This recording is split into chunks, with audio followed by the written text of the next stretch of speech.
Spring is in bloom and so are the trees, but not every flowering tree is good for our environment. Lily Pesavento tells us some trees and plants are known as invasive species.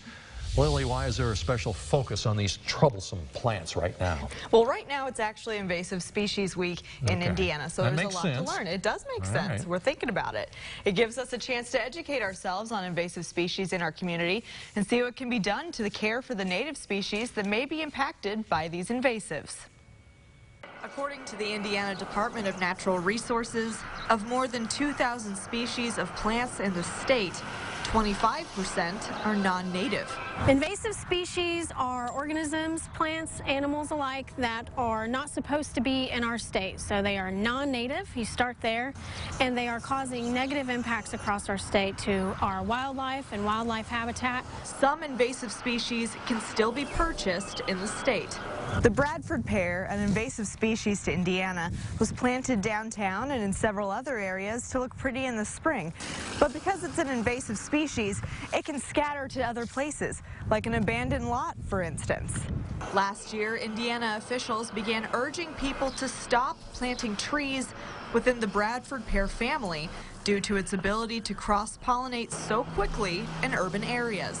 The nursery inspectors that come in and look over our nursery stock and everything have asked us to start to move that tree out of our inventory so we don't have those available. That tree, once it produces the flower, later on it will produce a fruit.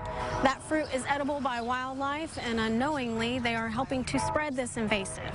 For those who have Bradford pears, there are other trees native to Indiana that could replace the species.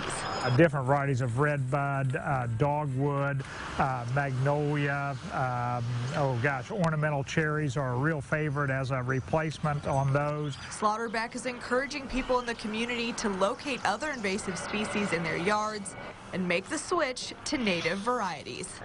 Invasive species not only impact our wildlife negatively, but they're also harmful for our own health. So we ask everyone to start raising your own awareness and getting rid of these invasives with us. Other invasive trees in the Bradford Pear family include the New Bradford, Cleveland Select, Autumn Blaze, Aristocrat, and the Capitol Pear Tree. Pretty names, impressive names, yeah. What can people do if they want to learn more about these invasive species? Well, there's actually an invasive species management team here in Vigo County. They meet the second Thursday of every month over at ISU, and I have more details for that on our website at mywabashvalley.com. I'm guessing Amber's part of that. Oh, she definitely is. Yeah, okay. She's the one that told me about it. Well, there you go. Directly from Amber. Thank you. Thank you.